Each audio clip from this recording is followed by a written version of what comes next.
What up fam, Coach KB here. Today we're going to be talking about barbell basics. We're setting up the rack. So rack height, where do we put the bar? How do we approach the barbell? We inside, we outside? If you got questions like that, this video is for you. All right, we're approaching the squat rack. We're trying to use a barbell. We're using some new tools. We're moving up in the world. Love that. First thing we got to adjust here though is going to be the rack height.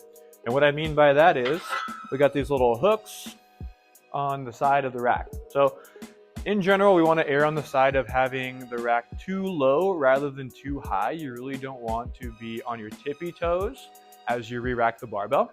So err on the side of having it a little bit lower rather than too high. And the easy way to tell if a bar is too high for you, if you have to go onto your tippy toes to re-rack it or to unrack it, it's going to be too high. So for me, I'd kind of have to like tippy toe it out, and in general you just don't want to do that. You want to make it easy to get the bar back on the hooks. All right, now we move the bar down. We got it at our preferred height. It's easy to get off, it's easy to re-rack. I'm not struggling to put the bar back, which is what you don't want. Which also leads me into my next point. You should always unrack the bar when you're doing squats in particular by stepping back. That way when you're re-racking the bar, you're stepping forward and you can easily dump the bar forward.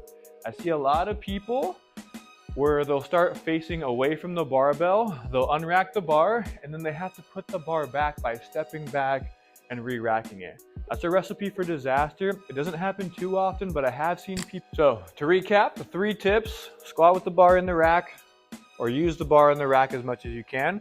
That way it's a little bit safer.